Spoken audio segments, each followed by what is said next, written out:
Devils Wednesday. This is the State of the Fan Address episode 34 titled No Answers.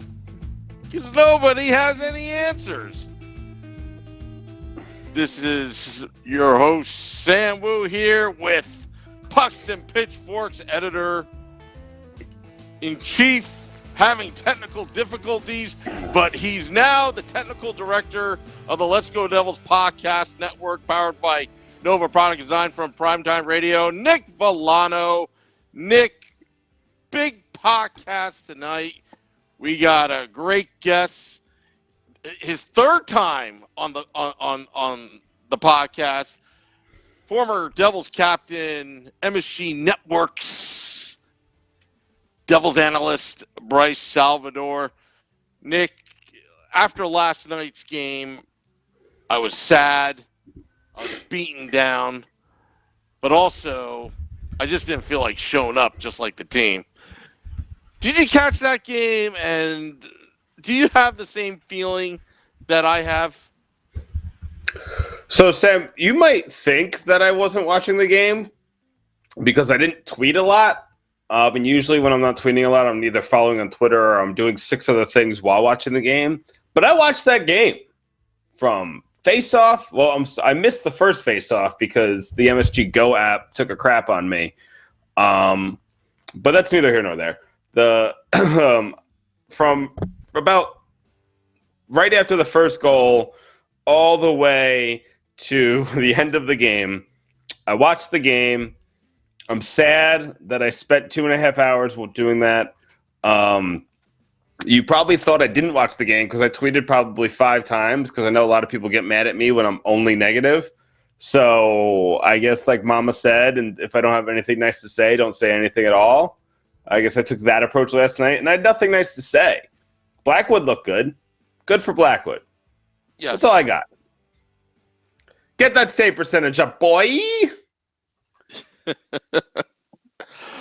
Well, that was the only great thing about yesterday's game, but it just seemed like when you see the headlines of NJ.com, Chris Ryan, lifeless, those buzzwords, lifeless, or Abby Mastracco, NorthJersey.com, no spark, and the great Vinny Parisi of Pucks and Pitchforks blog. Love Vinny. Love him to death. But when he says disappointment and disappointing, that's not good. And there's clearly a bigger problem. And I talked about that on the Woo Report earlier today. I went on a rant because I wasn't mad, but it's just you tell it how it is. This team obviously has a lot of problems. Number one, they have a confidence problem. Number two, they didn't show up yesterday. And I do not tolerate teams that don't show up, especially when they're getting outshot, outbeaten, when the other team, the Dallas Stars, just fired their coach for unprofessional reasons. And yeah, that's not cool with me. Yeah, I mean, and Sam, you know, the Devils had an opportunity here, and yesterday or late last night kind of reminded me of the opportunity that they had. They had a chance to take New York and to really steal some people from these teams last year, and they relinquished the opportunity, but the opportunity was still there this year. The Islanders are still without really a star.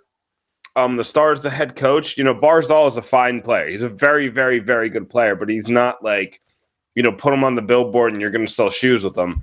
The Devils had the stars when it came to the New York metropolitan area, but you got to win with those stars to sell tickets, and you got to win with those stars to sell merchandise, and you got to win with those stars to get endorsements. And they really relinquished that opportunity. And what reminded me of that was the Yankees signing Garrett Cole, giving him the $328 million. What Brian Cashman has been able to do with this Yankees team is see the big problems with it and just really go and get that player. And the Devils, with all the cap space that they've had for so many years, they had that opportunity to really do that. And I feel like they tried this year. I mean, they made an attempt, but man, I'm trying to make excuses for a lot of these players. Like, I still think PK Subban can be a really good defenseman in this league. I think he's trying to do everything for this defense because they keep putting him with Damon Severson, and Severson is just having a god-awful year. But even when they put him with Andy Green, I mean, Andy Green has his limitations. He's really just a one-dimensional defenseman, and I don't know how that meshes with Subban. At the end of the day, I kind of wish that they just went and got Jake Gardiner in the first place. I think that would have solved a lot of the problems this year, even with the goaltending. I mean, let's learn from the teams that were winning cups. The best way to deal, I mean, obviously you had Brodeur, so that's but he was on a whole nother level. But even if Brodeur had a bad game, the Devils knew how to suppress shots. They knew how to change it up. It seems like this Devils team doesn't know how to change things up in game.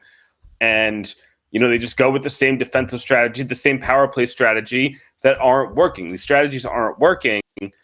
And I'm seeing similar things with Nasreddine. Now, the one thing I do like is I've seen a different look to the power play a little bit. You and me have both just complained till we're blue in the face about that pass back and how it doesn't work. It just wastes precious time from the power play. And I'm glad it looks like that they're doing something a little bit differently. But again, it's still not working. They're still not scoring power play goals. Yeah. I mean, I'm dumbfounded, and I'm glad we're having Bryce on again. It's. I agree with you, but I sort of disagree with you about if the Devils had signed Jake Gardiner, and I'll tell you a reason why. I think right now the whole culture of the team is not healthy right now. Now, are the players? Is there any kind of in-house fighting? Not that seems like it. It doesn't seem like it. But it just seems like there's no focus and there's heroic individual efforts by one or two, but the rest of the team is just like all over the place. Jekyll and Hyde. They can play one period like Stanley Cup champions and another period like mites on ice. I mean, it's terrible. Out of position, undisciplined plays. I mean, it's the fundamentals are just not there right now. And I don't think one person or one trade could actually do anything. If Ray Shero is going to trade Taylor Hall or he's going to trade anybody, he's getting assets for the next year to 2 years, maybe even 3 years down the road to get what he can, because there's nothing. I mean, I don't think anybody can fix this team at this point. And I got one name in mind. Who's that? John Cooper. Okay, that's a I that's want a John good Cooper. name. I think that Tampa's going to fire him. I really for one reason I think it's going to be available. I think that John Cooper is going to get fired because they haven't won the big one. And as bad as it went last year, and for them to start this bad this year, like they could miss the playoffs with the most talented team, and that's a waste of a really good Kucherov contract. It's a waste of a really good Stamkos contract. That's a waste of Vasilevsky getting into his prime. That's a waste of this team that has. I mean, we've seen these windows, Sam. These windows are small.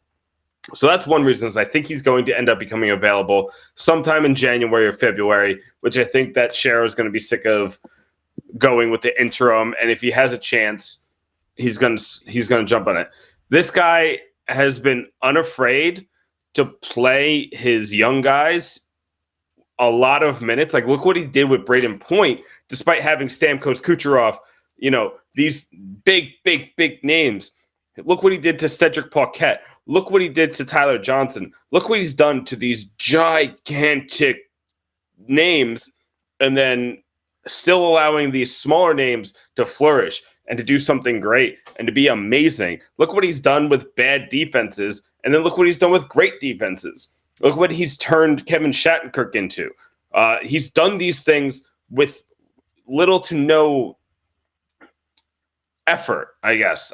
Maybe effort's not the right word, but it seems flawless. It seems easy. It seems like it's just seamless. But I do know we need to get our guest real quick. We didn't have lots of time for ranting because of the technical difficulties, but I did just want to say that I think that he's number one on my list, and it's not close. I know I'm going to get to Peter DeBoer because Peter DeBoer just became available today. I know a lot of people are kind of reminiscing, and I call this ex-girlfriend syndrome. They have ex-girlfriend syndrome with Peter DeBoer, but we got to calm down. Peter DeBoer was not good for this team after Parisi and Kovalchuk left because we needed to focus on the young kids, and he did not. He focused on players like Yager and players like, I'd had to go back and really remember the players he focused on, but I remember that, Peter Harold was a guy that they focused on, and it just hurt the development of these players. And I think that this team especially is not right for Peter DeBoer. I think Peter DeBoer is a good coach. I think that he could definitely absolutely coach in this league, but I put him in the same breath as Babcock, where if you put him in a situation like this, I don't think that today's young players are going to respond to that kind of coaching. I'm going to sit you down to punish you kind of coaching. I think that they're going to rebel against that, and it's going to hurt development all around. It's going to hurt the team. I just don't think he's the right coach at this time. I think he would be a good coach for a situation like, I don't know. I'm trying to think of, maybe Dallas would be a good situation for him. Calgary would be an interesting situation. Calgary would be a really good situation for DeBoer now that I think about it. I think Calgary might be the place for him to go if they don't like Jeff Ward, but Jeff Ward has been doing a really good job. Jeff Ward is a coach that I'm kind of upset. I thought he was bad when we lost him. I'm going to be honest. Looking back at it, I feel like we made a mistake with Jeff Ward. I think I made a mistake judging him because that year that he left, our power play wasn't good. He was in charge of the power play, but he's gone to Calgary, and maybe he grew as a coach because that was 2 years ago he left. He left after the playoff year. But 2 years ago he leaves, and we have been so much worse ever since. Look how good Calgary is, and now he's the interim head coach, and they're winning with him. So, yeah, I feel like we made a mistake there. There's a lot of coaching nonsense that we've made mistakes with, but who's the second to Cooper, Mike's asking me. I have a couple coming out. I don't want to give them all because, I want to really work it out to see who I really want. I am keeping an eye on Detroit. That one interests me. I think that he could work out, and I think Mike Babcock kind of just left him with the scraps, and he didn't really have a chance there. There's a couple other people. Obviously, Bilesma is a name that a lot of people have mentioned. I think he'd be fine. I think Bilesma could definitely bring us back to the playoffs, and if that's just the goal and the end game is to be a playoff team, I think he'd be fine. But, I really want to kind of dig deep, and Rich just, brought up Bilesma. I want to dig deep into those names, and I want to kind of go through the college coaches, the AHL coaches, and some of the NHL assistant coaches to see who I think the Devils should hire next. How we doing, Sam? Oh, we're doing pretty well. Well, for a third time on this podcast, really excited because I want some answers. What's going on with the Devils right now, Nick? And pleased to welcome to the State of the Fan address. We have Bryce Salvador, former Devils captain and MSG Networks analyst on the Bobby's Auto Care Hotline. Bryce, what's going on with the Devils? What happened last night? Wow, guys. Usually I'm as positive as they come. I told you guys last time, that's how I'm wired. But I have to admit, it's becoming concerning and disheartening to kind of see some of the efforts that we're seeing to start games. The last three road games, Devils have given up a goal with under 3 minutes. And when you have that type of an effort on the road, it tells me the guys are not mentally ready. They're not prepared, or they're coming into the game and they're already expecting something bad to go wrong. It's just, I had the NHL and some, one of my guys that helped me do stats. And, when we look at the Devils, how many goals they give up within the first 3 minutes of a period to start the period or at the end of the period, the Devils are giving up 38 so far this year. That's the second most in the National Hockey League. So when you, as a player, that first 3 minutes or the end of 3 minutes of a period is so critical, so important about, momentum and just how you're feeling about your game going into the intermission, or, in the case of the Devils now, the last 4 games, they're giving up a goal within 3 minutes, and and they immediately get that mindset, oh my God, like what's going to happen next?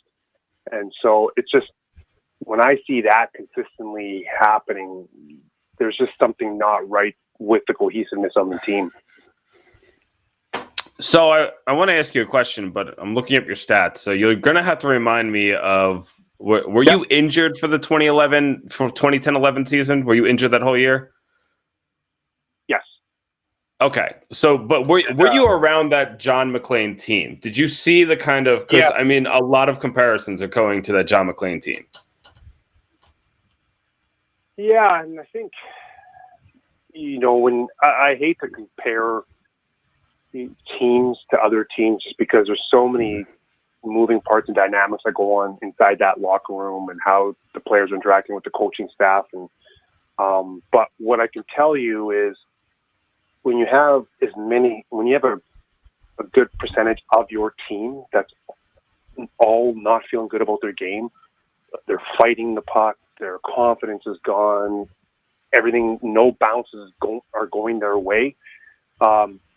It gets very miserable inside the locker room, and it gets very difficult to turn things around. And this is where you hear some of those analogies where there's a losing culture inside that locker room, or they're just going to lose because of what's been happening over the last several months. And so that is very tough to get out of. And I think really that's what we've seen here with the Devils, because when I talk to you guys, I think right after the preseason, I think we can go check the records. But, I was one of those guys saying I expected the Devils to be competing for a playoff spot. Whether they're going to make the playoffs, I didn't, nobody knew, but I thought they were going to be competing because of all the check marks that happened in the preseason.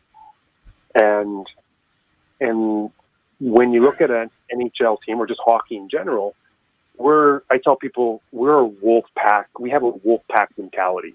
And so we live and die by emotions. And the reason why I bring that up is because I don't think people understand how much of an emotional impact that first game had on this team. When they came out, everything was great. You had a 4-goal lead, and everything was just firing on all cylinders, and everyone was like building, all the energy in the building was great. And then, because I felt it, the player in me felt what I'm about to say is when Corey slid across and gave up that second goal and he couldn't finish the game, the player in me was like, oh my gosh, this isn't good. And so if I felt that, right, I can only imagine everyone on the bench, and then the fans all thought the same thing. And then, then we all know how, that game ended. But that just changed the whole dynamics of the season, and we're seeing that. And I didn't understand until, now that we're 29 games or whatever we're at into this, of where, how impactful that was. And then you follow up to the next game and you get shellacked in Buffalo, and then it was just like, the confidence was gone. So anyways, I know that kind of went on there, but it just, a lot of moving parts there. So it's tough to, compare teams to other teams where there's just so many different moving parts. And like I said, and Corey, really lost his confidence after not being able to finish that game, and he couldn't get it back, and that affected everybody else. So So are you saying, do you think that maybe, I mean, we talked about, all the changes that they made in the offseason and all the things that they've done to kind of change the image of this team. But at the end of the day, it was really only like 4 or 5 players. Do you think that maybe that first night they kind of got a, oh, here we go again type of mentality after how terrible last season went? Do you think that just like they had all this hype and then boom, it just kind of went crashing down when Corey went off the ice? You think that maybe that mentality kind of snuck in early? Yeah, well, I'm not going to say that, everyone immediately lost their confidence or they really, felt like this is the end of the world. It's just right there. It was the first little crack in the dam, right? And, things are not always going to, go up in a season, go up and down. But then when Corey couldn't finish, right? And then everyone started talking about that. And then you go into Buffalo. And, McKenzie didn't have a strong game or shell shocked or whatever, right? Like, it just, and right there, like, immediately everyone was, like, questioning the goaltending. Like, what's going to happen with the goaltending? And then whether you have new players or not, it's just, as soon as you have any doubt about your goaltending, everyone's going to play differently. It doesn't matter who's in the net. It doesn't matter if it's Marty, MB. If Marty's not playing at his best, as a defenseman, I'm thinking, okay, I got to block some more shots. I got to try more, right? And Marty would always tell me, Sal, let me see the puck. Don't tip the puck way out high. Don't try to deflect it. Like, let me see the puck. Let me save it. But when you're thinking, geez, that's going to go in the net, or we're not getting the bounces, I'm going to shift one way. I'm going to be out of position. I'm going to, try to, slide out of position to not let that 2-on-1 pass go through or whatever, and take myself out of the play, because unknowingly I'm doing more than I should. But I think I'm trying to help the team by doing more, and so immediately everyone was concerned about the goaltending after those first 2 games. Everyone changed a bit, and then all of a sudden, okay, well, guys started to have not so good starts. Now we're in 2 with 6 games, and then all the social media, and then the whole weight of the world came onto these guys, saying like, "Holy cow, what happened?" Like, everyone thought that we were going to, win the Stanley Cup, and in reality, the first adversity that came to this team, the expectations were so high that it was just, in my opinion, just it was insurmountable amount of pressure on these guys. And look, it's a pressure business. I get it, but and then the new guys, if you look at Simmons, had a little bit of a slow start, and quite honestly, like, I remember breaking it down. Like, he wasn't necessarily that he wasn't playing good.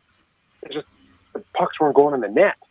Same with Taylor Hall, right? Like, I looked at his stats and in his the way he's pushing play, and like I said, he's leading the Devils, in terms of entries with the puck, like 73. The next closest guy this season is 46, and that's Jack Hughes. So he's pushing play on this team. He's driving. I talked about his completion rate. I talked about his shooting, his shot attempts and shots per game. They're all actually better than his career average.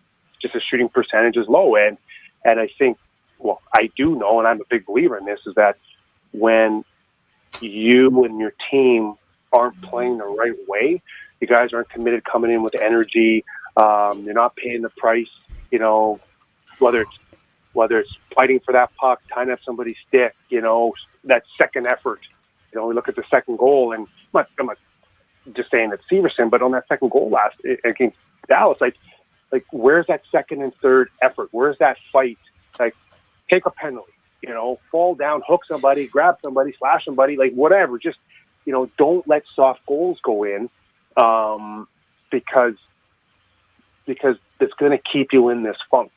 And until you really are going to pay the price, and that's a kind of a general, a generic type of term, but come prepared. Just little things. And I know the big word now is the Devils aren't executing well. Make your passes, right? Like, if they're little things, don't. And in the Buffalo game in the first period, And when you hear the coaches talk about execution and even the players, there was a lot of passes that guys made to each other, and maybe like most fans won't see it, where I'm like, you just gave your teammate your problem, right? You gave him, even though the pass was, say, on the guy's tape, but the guy was covered, and you just threw it to him to get rid of your problem instead of maybe holding on to it, protecting it, battling a little bit more, and make another play. Chip it out. Don't just throw it away. And so sometimes even guys may be completing passes, but they're not the right passes. And so for right now, just little simple things like that are not happening. And then the amount and the type of goals that the guys are giving up. The first goal, you got two guys chasing behind the net on the wraparound. That's not system. That's just, hey, I'm losing for a split second there. I'm not processing the play, and I'm trying too much, and I'm out of position. And right now, that's costing the Devils. So I know it's a long-winded thing to, kind of when your question is just when you add a few pieces, but when you say, like, if you bring in Simmons, you bring in Gusev, right, even Jack Hughes, these guys are all coming in, and they're hoping that, the team structure and the guys in here are hopefully going to have good starts themselves to buy them some time to kind of, to get acclimated instead of coming in. And, in the case of Jack Hughes is like, oh my gosh, like, I got all this pressure. Everyone's expecting me to, get 2-3 points a night. And, and it just isn't happening, and it isn't happening for the team. And then he starts feeling pressure as well. And then it just compounds, guys. So, it's a really tough situation that the Devils are in. That there's no sugarcoating it. So Bryce, you talked a lot about kind of just that effort. You say they're small things, and in my head, as not the most astute hockey minds, I think, oh, they're small things, those are easy fixes, things like that. But there seem to be things that just aren't getting fixed, especially with this defense. It seems like there's just, I know I shared a video from Scott Stevens a couple days ago where he showed the small mistakes that the Devils were making, mostly going backwards instead of going forwards in their own zone. Do you think that is currently constructed, they can fix those things, or do you think that they need to make changes roster-wise to get those intangibles back? Do you think that, with this defense is currently constructed, they can make those changes just with different philosophies or different practices or focusing on different things, or do you think that change is necessary? That's a great question because, I know a lot of those guys, and I know, what they're capable of doing and how they're capable of playing. And so there's a lot of uncharacteristic things that these guys are doing. And so you would think they should be able to fix these things, like boxing out, tying the guy's stick up properly, like making a proper read, not leaving the front of the net, not leaving, precious ice to go to, ice that's not threatening, or, just where you're chasing guys and losing assignments. And, to me, that's just, I look at, for me, from the defensive perspective, that's just preparation. That's a mindset, right? Like, visualizing all the different situations and plays that can happen. But when you see the whole defensive core not playing up to the level that they can play, that to me is telling me that there's been so many things have gone bad and so many bad bounces that they've lost their confidence, right? They just, every time something goes wrong, it's in the back of the net. And like I said, that's something very dangerous to have happen to your team when you're getting in a grind like that. And you're questioning every move, or you're worried about what you're going to do. Like the one goal where it goes off the Ming's blocker up in the air and in the net. Like, that's that's a devastating goal to be on the ice to witness. Whether or not Louis should save it or not save it, it's just the fact that that goes in the net. Take the players out of it. When you see that, it's just like, oh my gosh! Like you could be, having a great first period up to that point, and you happen to be on the ice, and you're on the ice when that type of a goal goes in, right? Immediately, you start thinking, oh geez, right? What's going on? Like, and it's that type of mindset that is crept into the Devils because it's just unfortunate the way the season started. And so, you're getting to the point where you're like, is it time to move? Not that the players are bad, but is this environment, one of those situations where guys just, for whatever reason, can't get their game going anymore? And like I said, I've never seen, in all the St. Louis teams and all the Devils teams where you've had so many guys, forwards, defensemen, have uncharacteristic starts to their season. It's just unprecedented, at least that I've been around. And it just seems to not be getting better because, even when you hear, Alain Nasreddine and even the players themselves, like, guys that I've played with in the locker rooms, and they're dumbfounded, right? Because I get it, right? So, like, when I hear, the players in their interviews and, they can't even put sentences together because they're just trying to see, like, what the heck happened. That tells me that, if I was the captain and I was given you guys were interviewing me, the way it was going, I'd be like, I don't have an answer for you guys because, I'd look at myself and say, okay, like, I'm preparing. I know what the coaches want us to do, right? I've gone through the game in my mind. I know the situations. In my perspective, I know how I'm killing penalties.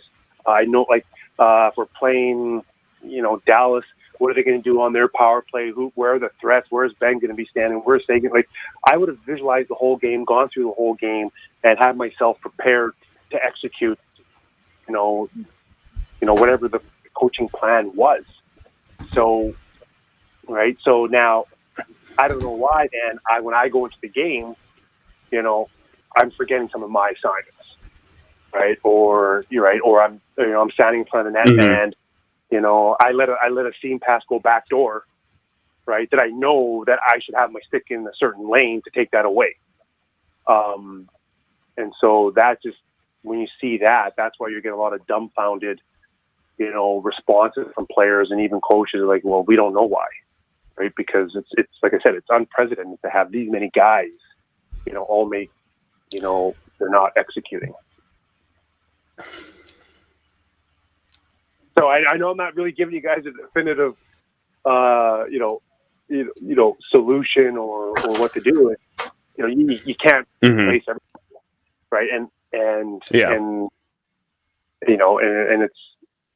it's not saying that that's what you have to do. I mean, that's just unrealistic. But there's something just not right, and without being in that locker room on a day-to-day basis, it's tough for me to kind of put a pulse on it. But from what I can see from the outside, the way guys are responding and how they're answering questions and all that, there's a lot of guys that they too don't have an answer because they're preparing, but they come out, half the team isn't ready to play. I mean, it has nothing to do with the coaches. It's all self-starters. And so maybe, so if you're, and it's not always the same guys. So it's a tough one. So there's two quick things that I just want to get to before we let you go. And I think that you're pretty well suited to answer these two things. Now, Taylor Hall, obviously, Pucks and Pitchforks. Actually, one of our writers got a tip that they think that he's leaving before the end of this road trip. Obviously, I'm not going to make a comment on that specifically, but you've played on teams that lost superstars. Whether it was in the offseason or whether it was different, do you think that this team could maybe get a chip on its shoulder finally once Hall leaves? We thought that maybe it would happen once Hines got, left the bench, but it didn't. So maybe losing your star player, do you think that might invigorate this team, maybe change some mindsets? Yeah, I think it can. I think from my perspective, I think the trade, we're at the point now where it's becoming a distraction. So it needs to happen, or Ray needs to come and say, look, we're not trading Hall for 2 months or whatever it is, because you're going to have young kids in the locker room. Like, I've been in these situations where, you got young kids, you got guys that are maybe 2-3 years are wondering, am I going to be included in this deal? Like, what's going to happen here? Maybe Taylor. And so this becoming a distraction. It's affecting players as well, because they don't know what some of their certainty lies in all this. So I think, I wouldn't say that's not a pretty fair or pretty accurate tip to get off, that something could happen pretty soon. Because I think just from the mindset of the room, I think everyone expects it to happen now. And so you might as well just kind of get the elephant out of the room, because there's probably a lot of players that are concerned if they're going to be included in that. And it's just like, it's an early trade deadline right now. And this one doesn't seem to have a deadline anytime soon. And so you got a lot of guys distracted by this. So, I'd like to, it'd be nice for Ray to kind of say, hey, we're, Hall's not being traded here before Christmas. Right. So everyone can just kind of, finish off the break here. But it is part of the business. I get it.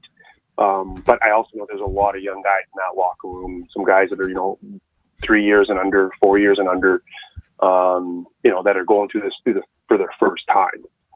So it is a distraction. So, but if he is traded, you're going to have to get a player back that can push some kind of offense, in the short term.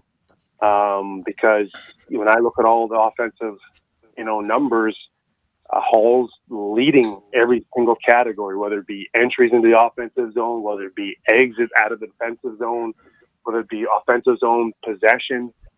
He's leading all those categories. So that's a big void to fill. So you hope, Hughes can pick up some that we saw good he played last year when he realized, I need to step up here without Taylor Hall. So if you can get that kind of play again, if you can get that kind of mentality out of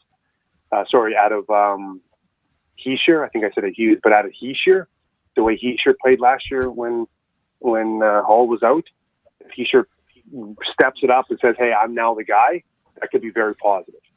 Right there, that could be a defining moment for Heischer and the Devils organization should Taylor Hall be traded. That's, if you're a Devils fan, that's what you hope to see happen. And you might even see a shakeup on the defensive end just because something needs to happen back there. And whether it's maybe calling some guys up from the minors or putting a guy down in the minors for a week or two or something, like, because it's just, you need something almost dramatic just to kind of maybe just shock guys. Because it's just, it's an unfortunate mindset that in my opinion, I keep using the word mindset that the guys are in, because it's, other than that, it's not like, we saw these guys play 2 years ago. And, so I know there's different pieces, but, still, it shouldn't be this dramatic of a fall off based on, guys that have been brought in, and I think the team should be playing better. So real quick, just real quick, Bryce, before we let you go, I mean, the breaking news today was that Peter DeBoer got let go in San Jose. I've seen a lot of Devils fans bring his name up. You played for him. He brought you to your only Stanley Cup finals in New Jersey. What are your thoughts about DeBoer in New Jersey? I think that card's already been played. Yeah. And I don't know if he's the right coach for where this team's at. Like, this team's a rebuild now. I've been hearing the terms of 2.0. So, so for all intents and purposes, you're going to need a younger coach that Scott, is willing to maybe, put 3-4 years in part of a rebuild, especially if Taylor Hall is traded away, you're in a different position now. And then maybe you have, some surrounding coaches that have, 400 or 500 NHL games. Like you have some experience, as assistant coaches, or you bring in an established. I'm purposely trying to avoid names, or maybe you bring in a guy that has experience. I'm not saying Pete DeBoer because he's already been here, but then you have younger assistant coaches that that the younger kids can feel comfortable around.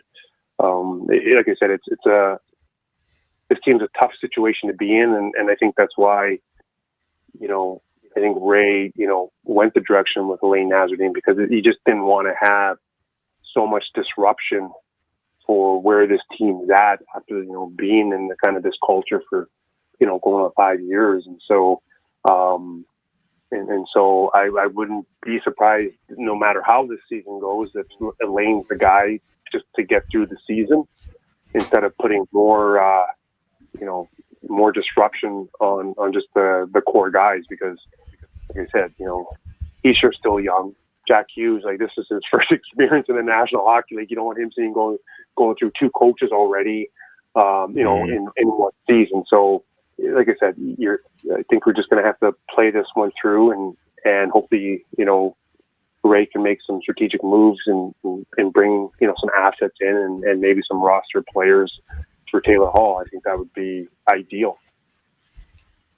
Well, Bryce, I really appreciate you spending some time with us, giving us some answers that we just didn't have before. We're still sad. We hope that we could get some wins at some point. But, Bryce, we really appreciate you bringing your knowledge on. Today was a specific night. We had Peter DeBoer firing right before you got on. So we had a lot to talk about. But I appreciate your time. All right. Thanks, guys. Thanks, Bryce. That is Bryce Salvador of MSG Networks, former Devils captain, led the Devils to that 2012 run. Nick, I've been preaching this the last probably 5 podcasts about mindset, and it was great to hear Bryce talk about that, because I thought maybe I was the only one that was thinking that their heads, the culture, the winning, the habits are not there.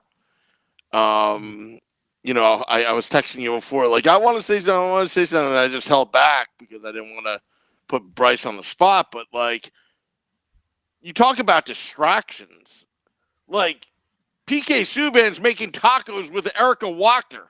I don't want to see any of that. They need to focus on the ice, and I said this before, and I wasn't kidding around. They really need to tell the players, look, we're gonna lock you up in a hotel room. Nobody's going home. We're gonna figure this thing out till we get it done. Till the losing stops.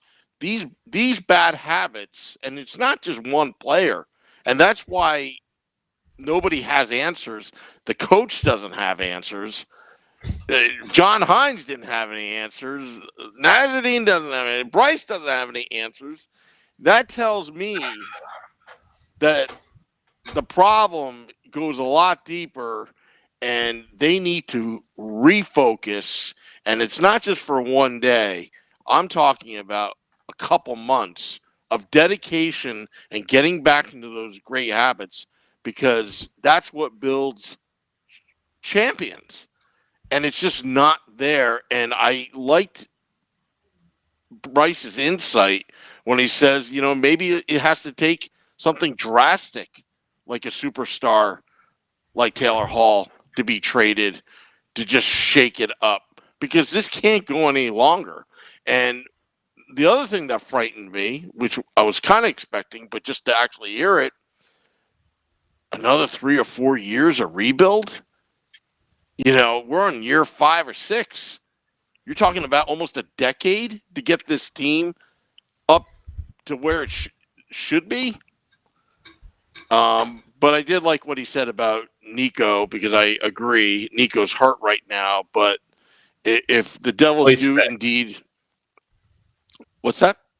He's sick. Yeah, but he's on IR, right? Yeah. I thought he was on Yeah, IR. but it's for a sickness. It's a really Okay. weird situation. It sounds like Okay. a Sam Darnold situation to me, but we'll never find out. Yeah, so maybe it's I don't know. I don't know what kind of non-injury. But anyway, but I'm glad he did say that though, Nick, because we can look at the stats, we could look at the plays, we can do analysis, this and that, but what's the point if their head's not in it? I mean, they got to figure it out and gut it out, and that's what I was ranting about earlier. On the Woo report. Yeah, I just want to say one thing before we get to the game. I think you got to blow it up. I think you got to start not from scratch, obviously. It's not possible to start from scratch in the NHL. Not even the Detroit Red Wings are starting from scratch. They still have Dylan Larkin, and I can't say the other people's names, but they have players in Detroit. We're gonna always have players. We're not gonna trade people like Nico and Hughes, and, people like that. But I mean, there's players right now that have incredibly high value that I think the Devils could turn into first round picks right now. Sammy's a guy I think could get a first round pick. I do, especially if he's willing to sign an extension with that team. Maybe like a second round pick and a third with, some restrictions on the second that turns into a first of a re-sign situation. And I want to re-sign Sammy, but at the end of the day, I don't know what our timeline is anymore. I don't know if we have a timeline. You look at a guy like Kyle Palmieri. What's his timeline? How much longer can he be a 30-goal scorer? Then you got Travis Zajac, who's not having the season he had last year. Well, maybe if you send him back to Lou and send him to the Islanders, and he seems like he'd be a perfect fit over there.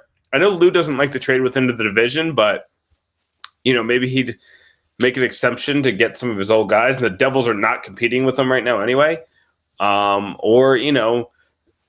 are you going to do with Severson? Because it just doesn't seem like the fit is there anymore, but he's super young. So his timetable might, be extended a little bit. And then you got players like, you got Gusev. What do you do with Gusev? I think Gusev's a really good player. And I think he's finally getting used to the NHL ice. I think that he could be really good. I think he's a guy that you could put right into that left wing spot when Taylor Hall leaves, and he'll be fine. But it's also a fact that he's 27 years old. So I don't know how many years you're going to get that top level production out of him, especially since he's getting used to this ice. And then there's PK Subban. And I'm not a big fan of saying trade Subban right now because of the message it's going to send to every other player that's going to play here forever. You didn't roll out the red carpet. You rolled out, Rockefeller Center for PK Subban when he got here. And to trade him in the middle of the season that you got him in because it doesn't seem like a fit instead of working it out, I'm not a fan of that. I think that Subban's still a really good player and that they've asked him to do too much, a la Ben Lovejoy 3 years ago. I think that they're asking him to be a shutdown defenseman. I see him more often on the wrong side of 2-on-1s that I don't think he's able to really open it up. And I think he's been really unlucky, too, when it comes to offensive numbers. He's got to be better. He's not playing to his top of what we expect from him. But I think that he just needs to find the right role. Yeah, I would agree with you on all levels. There, Ray has to be careful. There are plenty of assets to build the future. It starts with Nico Hischier and Jack Hughes down the middle. I think Blackwood has shown flashes of brilliance, but at the same time, goaltending is an issue. The defense is an issue. you're going to have to trade players that are going into unrestricted free agency next season and get as much value like Vatanen, like Hall, but you keep the ones that are 25 years old or less right now and not entirely blow it up, but let Nico lead this team. The guy's got it. The guy has it, what it takes. And I would have never thought that from a weak draft, back in 2017, that Nico would turn out to be really a solid player, a two-way player, and he can play with anybody.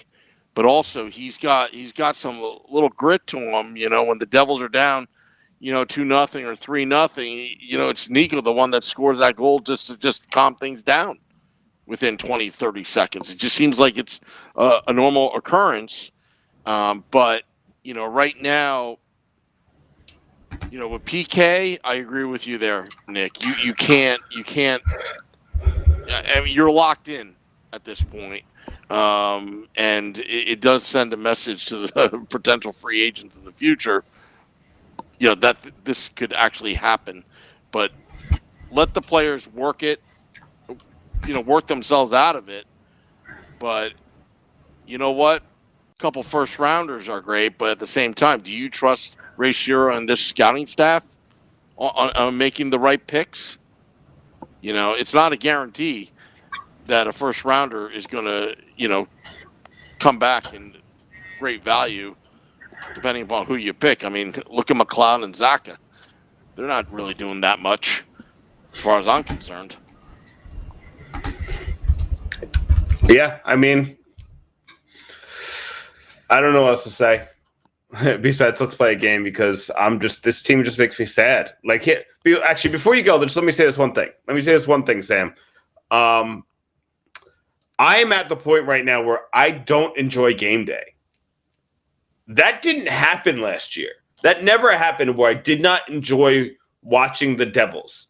I liked rooting for McLeod to do something. I liked watching Nico grow. I liked watching some of these young guys like Joey Anderson, and then getting so excited for Blake Coleman's big season and getting excited for Travis Zajak's comeback. There's none of that this year. Nothing. There is nothing redeemable about this team. I can't root for anything because none of it ever happens. I get excited once in a blue moon when Nikita Gusev scores because I'm like, oh, cool. We weren't completely wrong about that. I like seeing Jack Hughes skate through defenses, but it never turns into anything. Jesper Boquist, I mean, there's nothing to root for. This team is just so unwatchable and so unrootable for. I don't know what to do, Sam. I am watching the Devils because I am obligated. That's upsetting. Last year, I didn't feel obligated. This year, I feel like I have no choice but to watch the games because I come on this podcast and I write for the blog and I need to know what I'm talking about. So that's upsetting. And I live in Tampa. I make it pretty clear. So I'm not the demographic that they're going to go after for season tickets. But how do you expect people to pay for this? I agree, Nick. And the only thing enjoyable right now is watching Bryce and Erica. And I really meant that because, other than that, watching on TV, I mean, going to the games can be fun. I mean, again, there was Jack Hughes, bobblehead, Star Wars night. There's some interesting things to kind of numb the pain, but really it all comes down to winning. And I said, earlier today that the people I feel sorry for that working for the New Jersey Devils are the season ticket holder reps, what they have to deal with because they're working hard. They're showing up. They're trying to, appease the fans, but the fans are pissed. I mean, it all comes down to winning. I mean, you can throw me all the bobbleheads you want or the theme nights and this and that. They're cool and everything, but when you're not winning, it doesn't look good. All that, all those cooking shows. I get it. You're trying to market the team, but right now you're marketing crap. That's the way I look at it. Stop with it. Get back to basics. Get back to fundamentals. And it starts with, again, and is what Bryce alluded to. It starts with the mindset. Well, how do you get that mindset back on track? You got to blow it up. Now, I'm not talking nuclear option where you trade everybody, including Jack Hughes. Absolutely not. There's still a lot of great assets there, but the culture needs to change. And sometimes, and this is not Taylor Hall's fault completely. Okay. This is not about Taylor Hall, but it's about making a change. And that's just part of the business. Unfortunately, people have to go. It's just the way it is. There are a lot of great people that have jobs in the NHL, but at some point, their shelf life expires for whatever reason, whether it's their fault or not. It happens. John Hines is an example of it. He was the fall guy, but he was the coach for many years in Devils, terms. Okay, I don't remember a coach lasting that long with that kind of record. Okay, Ray Shero did what he had to do, but at that point, when you lose to the Rangers and then a Buffalo, losing 7-1 and getting your butts kicked in, inexcusable. I mean, it's unacceptable. I mean, really, you didn't earn your pay, as far as I'm concerned, as a player. You should really take that paycheck, either donate or give it back to the ownership, because you didn't show up. You didn't do what you were supposed to do. That's how bad it is, Nick. It goes beyond not being talented or being outcoached. It's all the above and some, and that's what's scary about it. And I don't know how to change that other than let me get in that locker room, and I don't know, maybe I can motivate them like Rudy, and and maybe they'll win one game, and that's a start. But anyway. You may want to read the Facebook Live comments before I get it. Yeah. So Sam's gonna go get our game person. So I'm gonna read a couple of your comments real quick. I saw somebody. Hold on, I gotta find it now. I saw somebody bringing back Ilya Kovalchuk. It was Nicholas Trowinski. I don't hate that. Is that crazy? So 2 reasons. One. The Devils are number 1 on the redemption tour. Scott Gomez came back. Bobby Holik came back. Eventually we're going to trade for Zach Parise. It's going to happen. We're going to take off that terrible contract from Minnesota. He's going to play for us. Let's just bring Covey back. Let's just give him a year, build up his value, score a bunch of points on the first line right wing. Why not? It's going to cost us nothing. They're just going to cut the guy after, I think there's a date that they can cut him, or they just let him go, right? Maybe I'm wrong about that. But, what you trade a conditional 7th round pick just to get him off the roster. He gets to work with Nikita Gusev. If you're not trading Gusev and he's part of the future, then let him work with a guy he was teammates with and he won MVPs with. And then Kovalchuk can help him learn the ice and learn how to change the way he plays so that he's effective here. And then, Kovalchuk did a bad thing to this franchise. He did a messed up thing to this franchise, but look at his contract and look at the voids in his contract. Lou was a scary man, and he had a way with things. And the fact that Lou Lamoriello had an all-out void in Ilya Kovalchuk's contract, why would you put that in there? Why would you have that clause in there if you really thought he was going to be there for 15 years? So, Sam, I went on an Ilya Kovalchuk rant, and I've changed my mind. I'm on board. Let's hire Ilya Kovalchuk. Let's bring him in. Really? Yeah. I was 100% against it before, but now with the way the season's gone, there's nothing redeemable about this team. I need something to root for. Let's root for the Ilya Kovalchuk redemption tour. Let's give him a 1-year deal. Let's do it. Why not? How about we give him a 1-year deal, but he'll be on the Bobby Bonilla payment plan for the next 25 years. I really don't want to. I don't want to pay anybody for 25 years, Sam. I mean, the Yankees are going to be paying Garrett Cole forever, probably. All right. Well, we're going to be playing the game.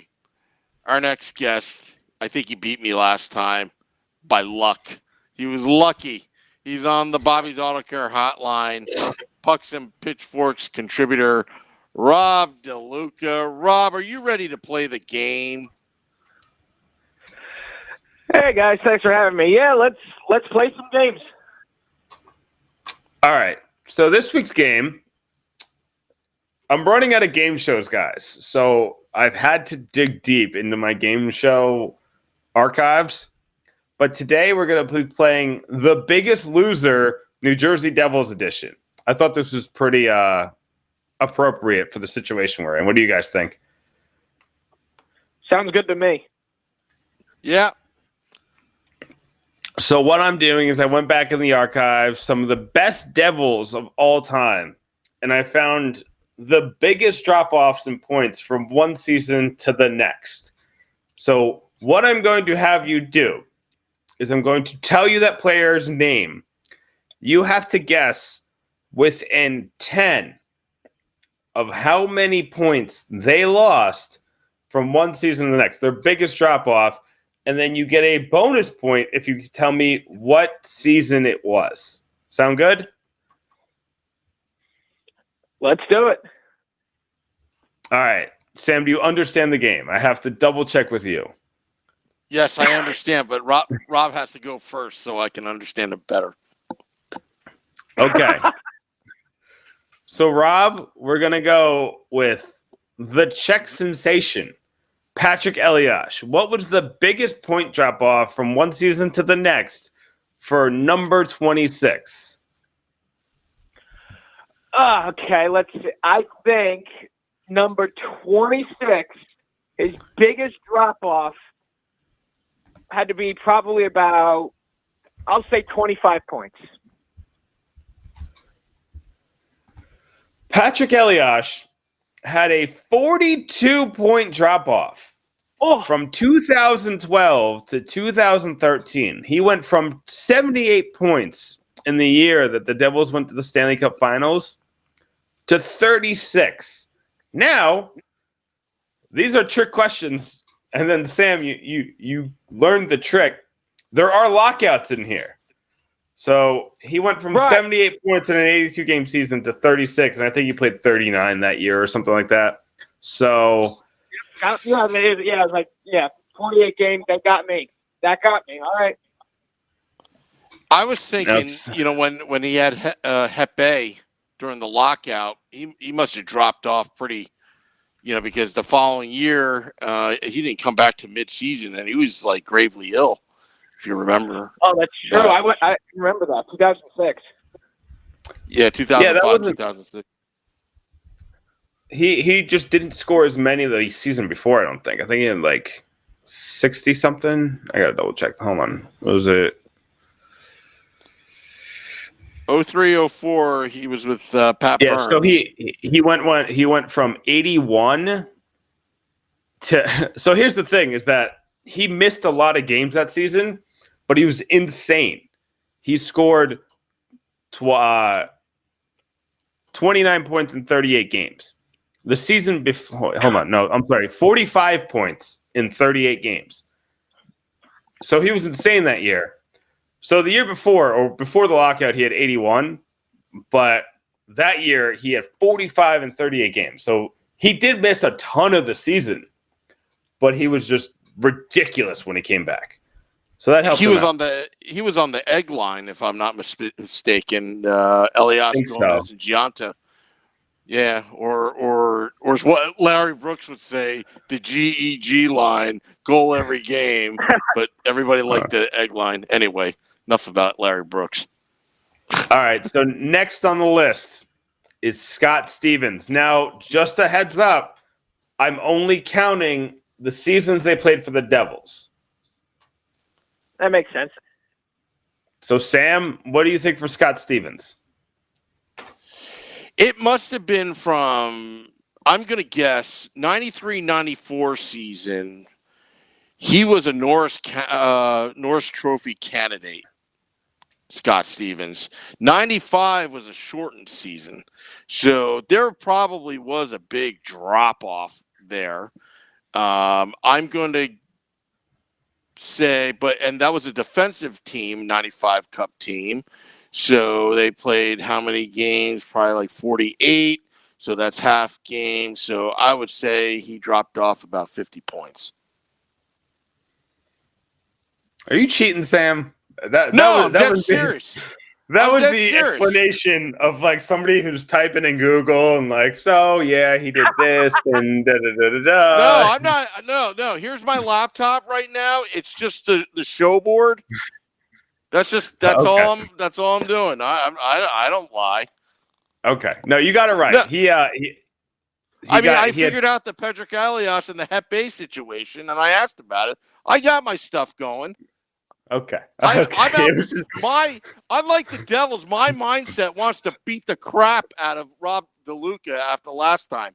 I prepared all day for this game. Oh, so your mindset is unlike the Devils said.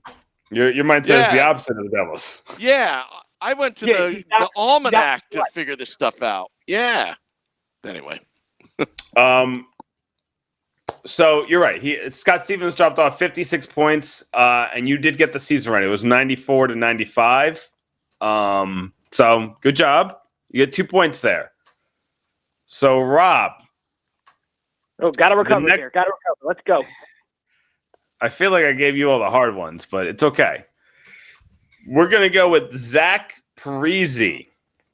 What was Zach Parise's drop off from one season to the next? Only with the Devils. We're not counting his Minnesota Wild years. Right. Yeah. So I'm going with the years first. He dropped. He had a good year in 2009, 2010, and dropped off in 2010, 2011 because of how much time he missed. And I'll say he must have dropped 45 points. So you got the year right. But Zach Parise dropped off 76 points from 2010 to 2011. Damn it. I didn't think of how much time he missed in the beginning of the year. Because I knew he wasn't out the whole season, but it was like almost 50 games. Yeah, so it was more than that because he went from 82 points in 2009, 2010 to 6 in 2010, 2011. Not great, Bob. All right, Sam, we're going back to the rafters with you. Scott Niedermayer.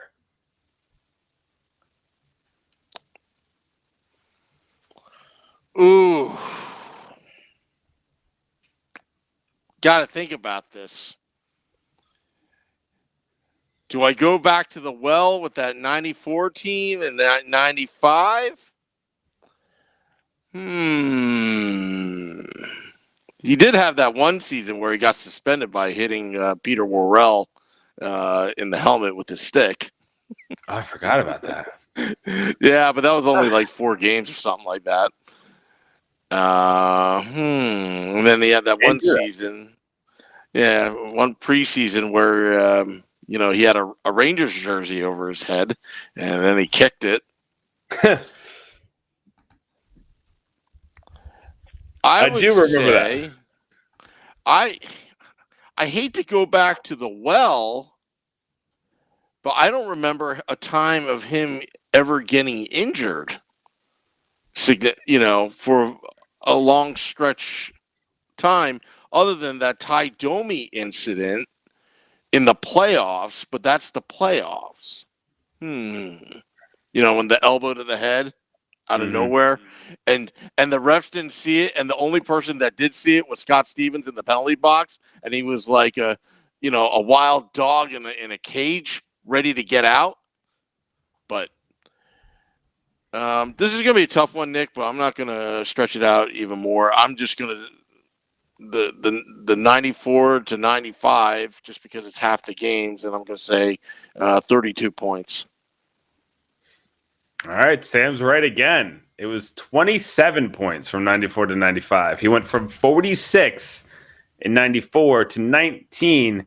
I'm always curious if peak Scott Niedermeyer played on that 94 team, because for Scott Stevens to get 78 points, what would peak Niedermeyer get on that 94 team? I was always curious about that. I mean, they could be like the first ever defenseman to get 85 points apiece, but wasn't meant to be. Devils changed their ways. They won 3 cups. Go us. I'm pretty happy that they made that change. So I'm in the lead right now. I'm pitching a shutout. I got to get to work here. You do. You gotta make moves. There is an extra one in here for whoever's losing, so there is a chance to come back, but you gotta do it here, Rob. Rob, the next guy, his name has been in the news a lot for Devils fans just because of how bad this season's been. John McClain. What was John McClain's biggest drop-off with the New Jersey Devils? John McClain's biggest drop. Oh, this is tough. I know this one. Before I was born, but I'll give it a shot. I know this one, Rob. I'm ready to just pounce. It's tough because he before I was born, but so I'm gonna have to throw out a guess. I'm gonna say I'm gonna say it was the 88-89 season, and he dropped 34 points. So you got the year wrong, but you got the points right, which keeps you barely alive. He dropped off 41 points. What was the year you said? You said 89-90? I said 88-89 after his playoff clinching goal the season before.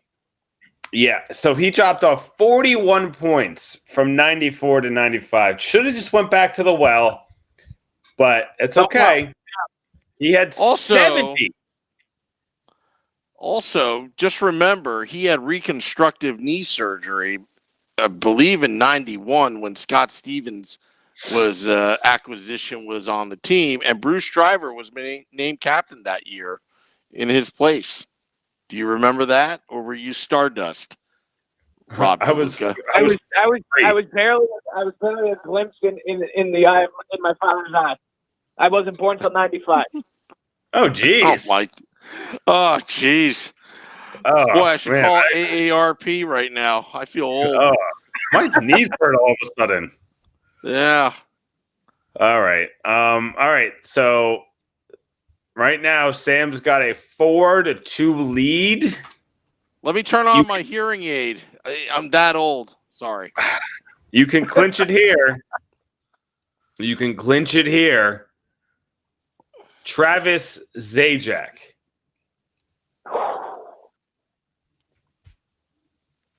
He broke an ankle, didn't he? Was that during the off season? Oh. He also tore his back. He's had a couple injuries. Yeah. He's had a couple bad seasons. He's had a couple bounce back seasons.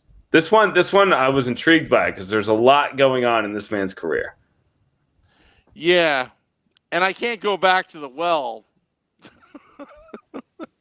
Not here. 05, he did play in the lockout. Yeah, the 05-06 came into the league, right? Because he was 2004 draft pick, because 2005 was Nicholas Bergfors. 03 was Parisi, so I would say he came in 04. He comes in. But he got hurt somewhere down the line. I know where he got hurt. It was a painful injury. Be quiet, Robbie DeLuca. I'm going to go with the well here with the John McClain well at 2010-2011 season, and he dropped 43 points. I'm guessing. All right. So you got the year wrong, but you did get the points right. So Really? it's 38 points in 2011, 2012. 2012. Wow. Yep. Wow. Because you Would have remember never he thought came that. back. He missed the whole season and came back, I think, like 3 weeks before the playoffs in 2012 and went on that cup run with the Devils. That's why Okay. Henrique was the rookie in between Covey and Parisi, because Zajac, who would be there, was hurt that season. So a lot of moving parts with that. Rob, you lost the game, but we're still going to let you play the last round.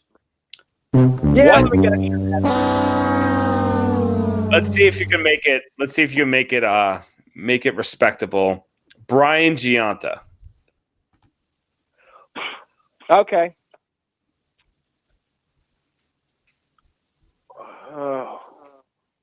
Well, was his 48 goal year 05, 06, or 06, 07? I think it was 06, 07. So his drop off was the 07, 08 season, and he must have dropped like 50 points.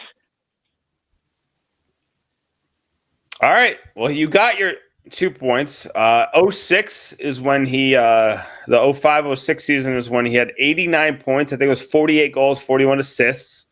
The next season, he dropped all the way to 45. And I don't think there was any injury involved. I think he just fell off a cliff.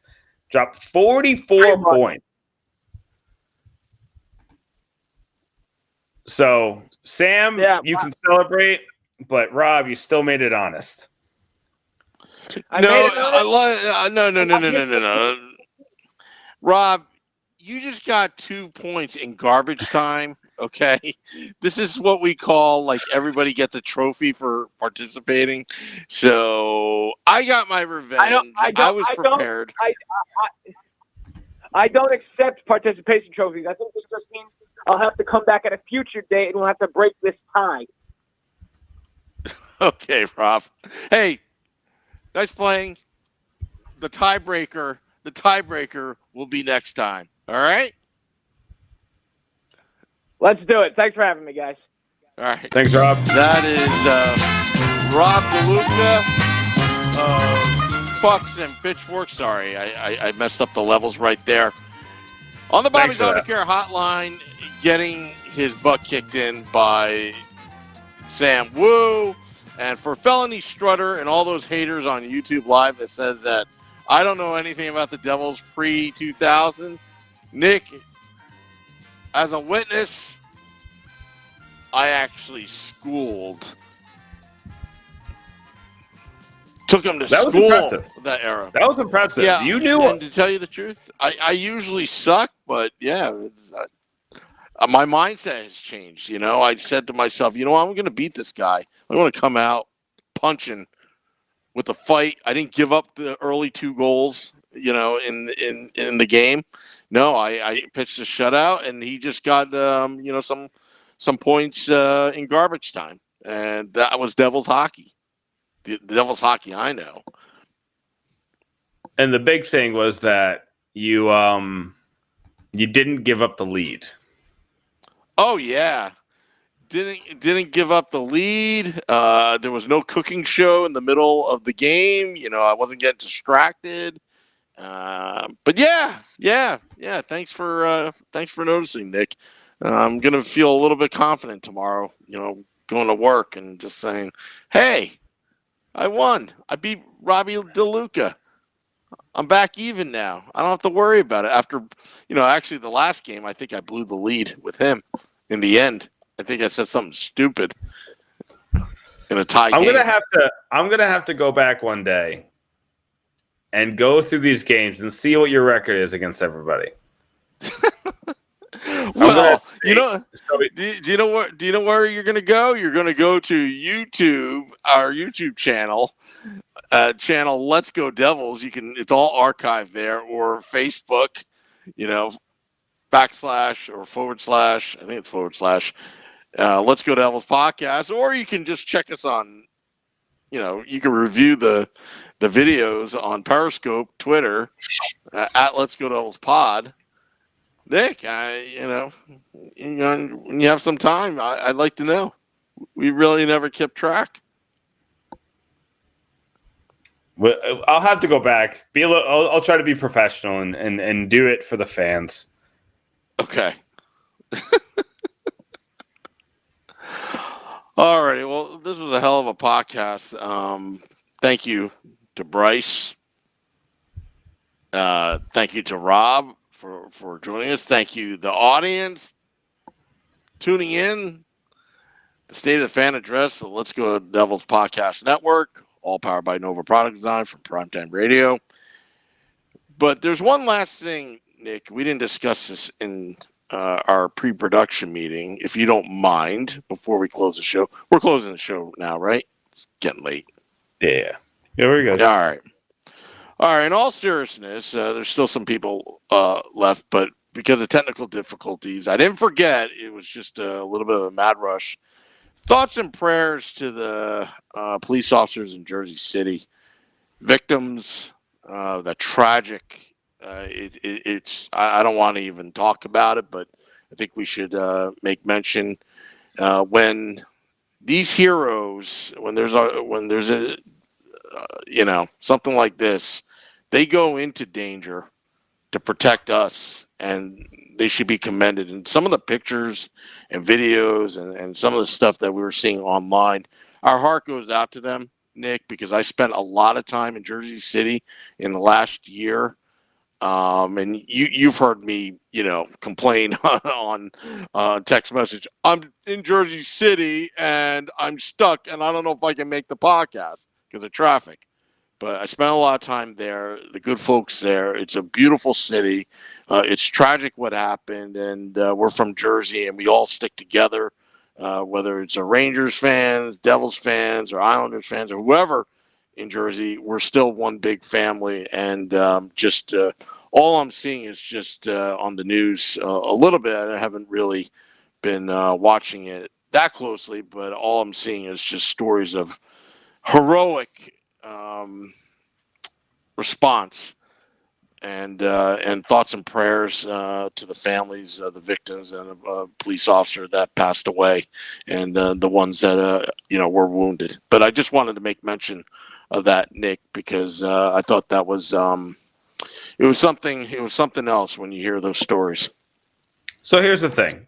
I've pretty much opened up myself at least minimally to where what I do for a living. And I cover the news and I'm in Florida.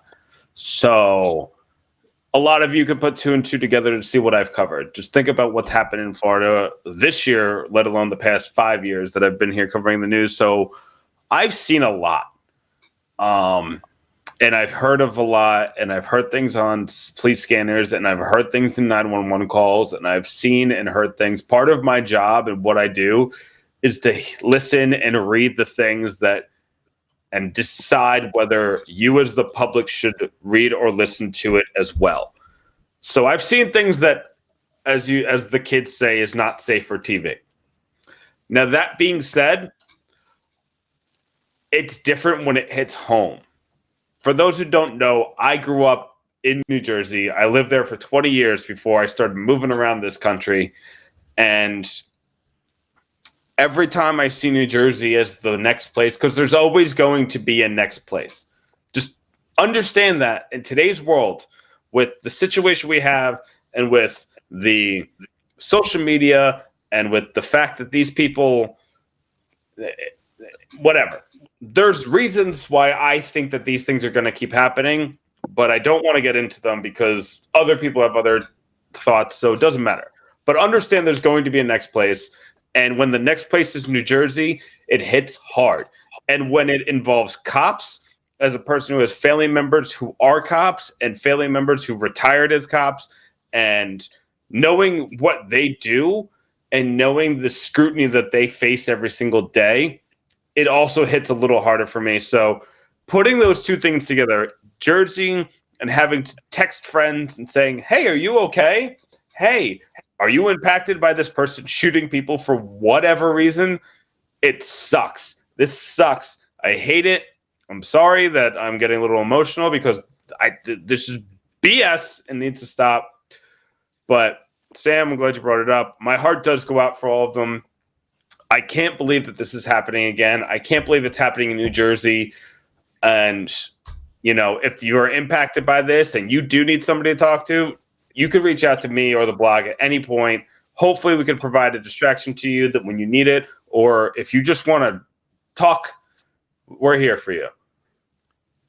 Well said, Nick. I mean, after all we can provide is a little bit of distraction for those folks. In retrospect, these are real heroes doing heroic things, going into danger, and thought that should be commended and mentioned, on this podcast. And just spending time, in Jersey City, or some say JC.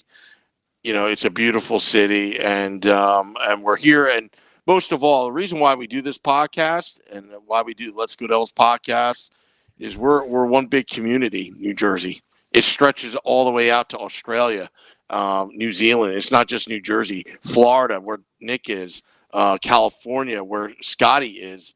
We're all over the place, and we're thinking of you, Jersey City. And as we close the podcast, with again thoughts and prayers to you all, and I guess till next time, Devils fans. Let's be kinder to each other, and let's go Devils.